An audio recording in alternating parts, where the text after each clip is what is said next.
Doing this on Sunday night because I forgot to do it prior.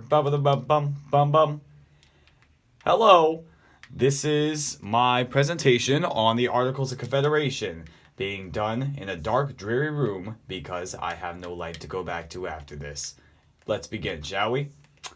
Okay, so we're going to start with the entry sign. This is Welcome to the AOC, in case you can't see because of the camera quality. Haha. So what you'll see inside is a fair assortment of nice signs telling you where to go. What's inside? Why don't we go and see, shall we? During a brief time in U.S. history, the first American government came up with something called the Articles of Confederation to place as their very first government system after the Revolutionary War. This consisted of 13 different colonies with all opposing views and a lot of drama going on between them to represent that kind of feud. And the different room colors and the room designs was all meant to encapsulate the color differences, meaning the different beliefs of said colonies. For example, as you see here, this represents the two Carolina states. Since this house isn't an infinite black void, I decided to fit these two states together. We're just going to ignore you. And put the two Carolinas together. Since they did not share completely different point views, like during their inception, before, fighting the British and engaging in a war that would change the history of America forever. So, this is pretty much all they got going for them. Unfortunately, there are no decorations because we're still in a pretty prehistoric time in American history, so there's a lot more work to be done for that. And there's certainly much more to it than this, as you're going to see later on to the presentation, but this is farewell from the Confederation. Not just yet. Let's go into the AOC just a little bit more. We got some nice hallways over here. Yeah, the lack of depth in the American government was the whole reason for this wall not being completely sealed. There's a lot of symbolism going on here that you wouldn't really catch on to at the first go. Not now. And these are the middle colonies. No, wait. Oh, no they're not. No, they're just the more hick part of Southern America that not a lot of people talk about the actions that they committed, such as, endorsing slavery, incest, public crime, freedom to carry any kinds of rifles you want, that kind of stuff. All too familiar nowadays. Man. Anyway, avoiding that depressing reality, we have Virginia's room and, as we saw, Maryland's room. Now, I fitted each room of the respective colony to match their modern state flags. So, Maryland looks like a race car flag, and Virginia is oddly blue. I don't think anybody here will get that very explicit irony. Oh, also, we wouldn't want America to be too disconnected, so I fitted the signs to fit whatever the next room would be, and whichever the current room is will be the one you enter into. Pretty straightforward stuff.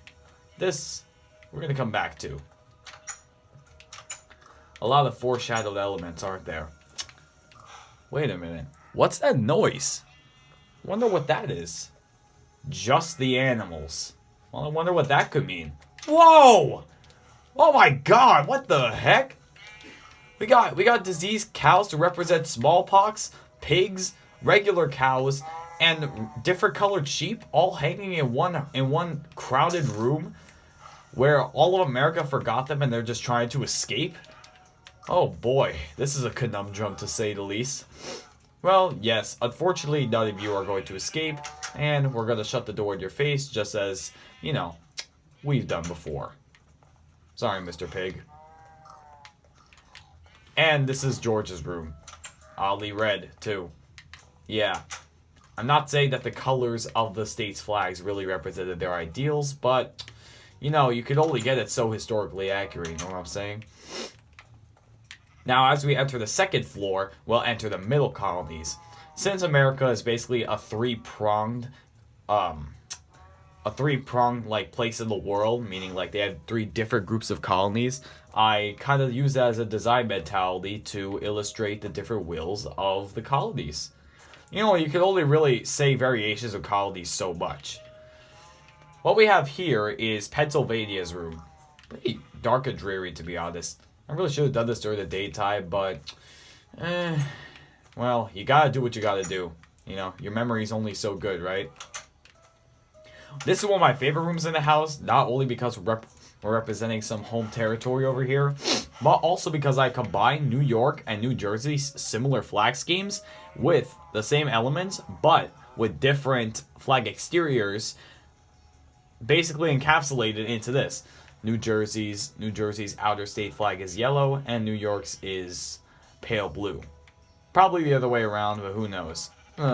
Sleep in the yellow bed. I like the color yellow much more than I do pale blue, to be honest. And as we enter a new day, it's a little bit brighter outside. Also, fun fact, I built the entire exterior of this house in survival mode. I really don't know what I was doing, honestly. But, you know what? We've done what we've done. Now let's go see where the rest of this house will take us. We have one room left of the middle colonies, and guess what room this is? It's Delaware. Yeah, I wouldn't blame you if you didn't guess at the first go. Well, that's weird.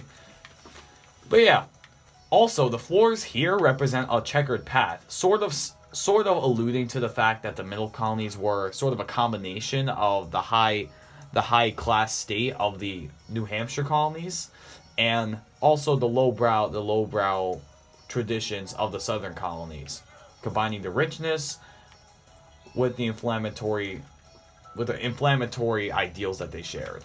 If that could make any sense to you. You know, this is history after all. They didn't get it all right from the jump. Oh. You know, I did build this ladder to go up to the next floor, but I kind of wanted to take the stylish way down.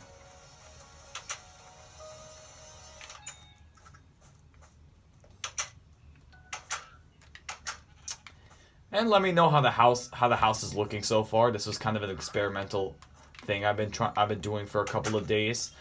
And actually no, a couple of weeks. I've had this idea for a while, but I didn't really get the chance to execute it until this very project.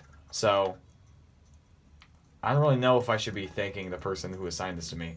But thank you anyway. I like making people feel good. Anyway, this is the pathway to the highest floor, aka the New Hampshire colonies. No, is it New Hampshire or New England? It's New England. I've been getting this historically inaccurate the whole time. Fake news. Let's go check out Connecticut. Yeah. Yeah, you saw the pause there. It's a little hard to believe that this is Connecticut, you know? It's very colorful, if that could make any sense. If I would tell you how many times my friend saw this color for the Connecticut license plate on his road trips with his dad, it would be too many to count. And I had to sit through and listen to that, so you had to sit through and listen to that short anecdote. But moving back to history, we have Connecticut's 2 beds.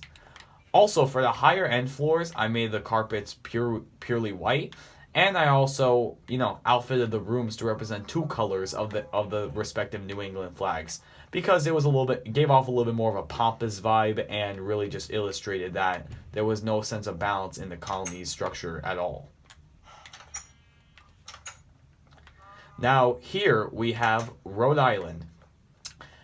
Combining 2 of my favorite colors into the flag of a state that I admittedly not too fond of. I have some friends there that I'd rather not talk about. Ugh. What were we at? Oh yeah, history. So Rhode Island is a little bit of an anomaly in the sense that they were the last colony to sign on the Constitution, making them the 13th state. Of course. Delaware was the first state because they were the first to sign, which made it a pretty anticlimactic reason for why it was called the first state. I honestly thought that, you know, the colonists stumbled onto that first and usurped the land from the natives when they got there. But no, it turns out they waited a little while so that they could probably see New York or something. Delaware just left nothing to the eyes, you know? Oh yeah, this is also the attic.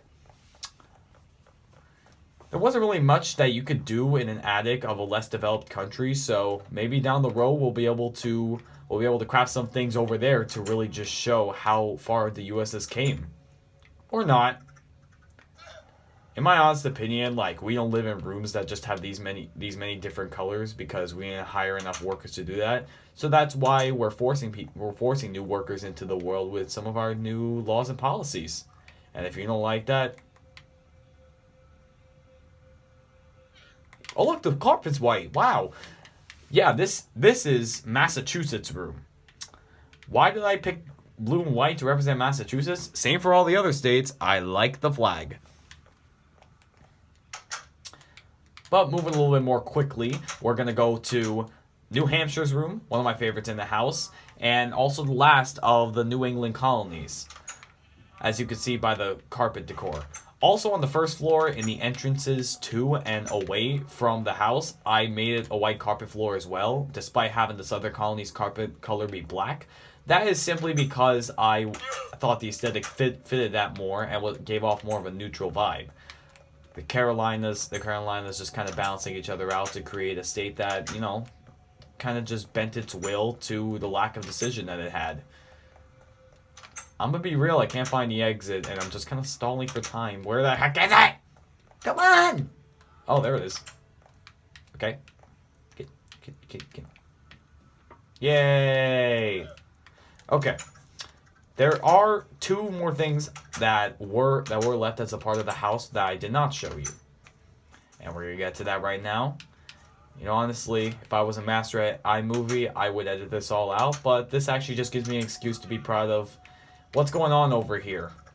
You know, this took a long while to do, since I'm kind of not really new to Minecraft, but just not totally affiliated with the game, despite having it for years. If that part made you dizzy, probably should have put an epilepsy warning. Then again, if I knew how to edit. Oh, also, have any of you heard of Paul Revere's The British Are Coming? Yeah, and you want to know how he got the word out so quickly despite it being only him and a couple of other people? Well, this is why. Because I found all the horses owned by the US from the beginning. I had a pig here, but the horses ate the pig. It was like right there. It was a very sad loss. But at least the horses are now full and happy, so that's good.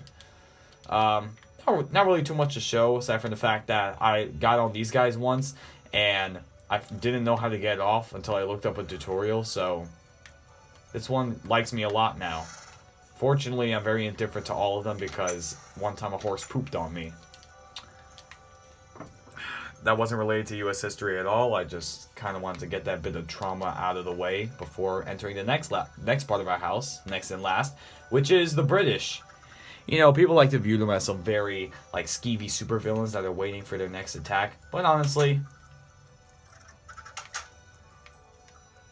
Okay, wait, this bit of symbolism wasn't intended at all. Where did all these chickens come from? I could have sworn the zombie spawn was here somewhere. Oh well. Yeah, I guess the chickens just invaded the house, ate the zombie alive. Or dead. I can't really tell. And left his boat behind on the corner, just sitting in timeout. Poor little chicken. He can't get out. Anyway, yeah, that's basically the entire exterior of the house. And from everybody here, I'd like to say farewell from the Articles of Confederation. And I hope you all have a good night. Thank you for watching.